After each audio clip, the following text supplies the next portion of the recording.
Uh, This is right down Chuck's alley. The Amarillo Symphony is getting ready to put on. They just did a big Beethoven show. Now they're getting ready to do something, and it's down Chuck's alley. And a couple other guys I know they're going to do the Star Wars hits. It's going to be a big one. They're going to do some big movie themes like Jurassic Park, Harry Potter, Superman. We welcome the conductor, Mr. George Jackson from the Amarillo Symphony. Good morning, sir. How are you doing today? Good morning. I'm very well. How are you? We're doing great. Good, We're doing good. great. So a big show coming. Tell us a little bit about this big Star Wars event. So the title is Star Wars and More. And so that's the clue. Of course, John Williams' Star Wars score is kind of the center of this show. Right. Everyone knows the music, everyone loves the music, but not everyone is a fan of Star Wars. People love Harry Potter, people love Superman, people love E.T. And so we're trying to find a way to connect with lots of different members of our community through this incredible film music, which it's funny because often orchestras think, oh, we'll just do a film music concert, Right.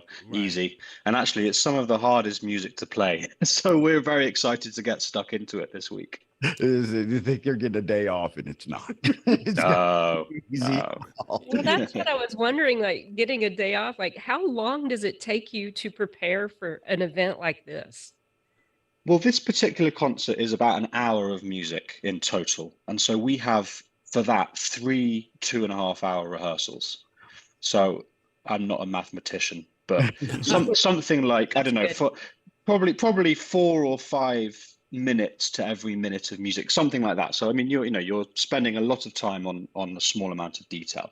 But also, I think that the thing about rehearsing is it never finishes. So even if we had another day of rehearsals or more rehearsals, actually we'd still use the time just to keep it going to a higher level. So it's really what you get. You Well, know, follow-up question. Sorry, Chuck.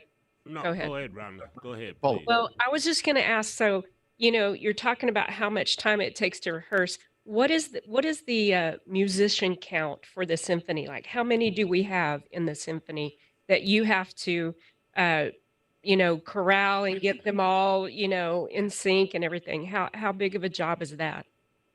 Well, for this, we're at about 70 or so for this concert. So it's a very, very big orchestra. Of course, different sections of the orchestra have a different number of people. One trombone player might make more noise potentially than 24 violinists, for example. So of course it's not relative, but it's not so much the numbers. I think that the hardest thing is taking some people who've never played together or new members of the orchestra Right. and just creating that kind of communal sound as quickly as possible. And so turning that around quickly, I think, is the challenge with something like this. It seems to me like getting that communal sound, that's the devil in the details. I mean, I can just imagine what the show's going to start out with, but making that transition into the next theme, that can get to be a little hairy, can it not? Yeah, I think the challenge with John Williams's music is that there's almost a formula that represents all of his film, all of the films that he's composed for. There's always a big kind of triumphant fanfare, Right. and so trumpets and huge percussion. But then there's always a kind of a love interest theme, more of a romantic side. Which, if you think of Star Wars, if you think of Harry Potter, if you think of these kind of epic films that he does, even Jurassic Park. I mean, there's these two sides to all the stories. And so his music represents that. And so, yeah, the challenge is how do we go from, kind of macho fanfare, big sound percussion to then suddenly this very, very different style of playing. And so, in that sense, it's very romantic music. I mean, it's like playing Rachmaninoff or, Tchaikovsky or music from Okay. an earlier century. Samantha. Mr. Jackson, two questions for you. Just recently, some of the great musicians of the world, some of my favorites, Herbie Hancock, Quincy Jones, and Mr. John Williams, they played a tribute to Henry Mancini and his music. We know about the great themes. I think Mr. Williams did Peter Gunn. Well, we recognize these songs at the first few notes. Why do we have such an attraction to these classic themes, these sort of sub pop culture type things with music, with movies and TVs? And the second question is, how fortunate are we to have a symphony in our community? Well, the first question, I think the great thing about film music is that it's all about character. And so it's Hmm. not just notes, it's not just instruments, it's not just sounds. It's actually what does the character implications represent? For example, when you hear the theme of Jurassic Park, you have this image already. Even if we're not looking at the movie itself, there's an image, and there's a kind of a way of describing something visually through music.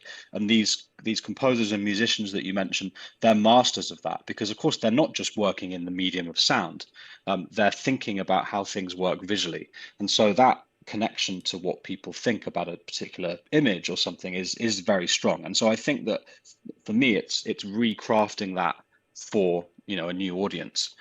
And then secondly, it's unbelievable how, well, first of all, how fortunate this community is. But I also think that it's the reason that we're so fortunate is because people here expect the arts, and that's very unusual.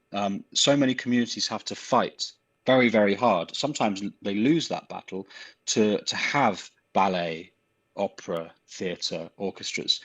Whereas I get the impression from talking to members of the community that actually we need to have the arts. It's like running water, it's like electricity. And that's a very, very unique thing for a community to have. And so therefore, we feel as an orchestra, and particularly in the Globe News Centre, which is normally where our concerts are, we always have this incredible feeling of being almost the centre of this city, rather than something fringe that happens, which people don't know about. And so that's very lucky. We've got two big events. We've got February 24th, Friday at 6 p.m. and 8:30 p.m. for the Star Wars. And then you don't want to miss also, they're having a lunch and listen on February 24th from 12 until 1. Go to their website, AmarilloSymphony.org. Mr. Jackson, thank you for your time. A great month of music ahead and more stuff headed toward us from the Amarillo Symphony. Thank you very much. Nice to see you all again. And may the force be with you.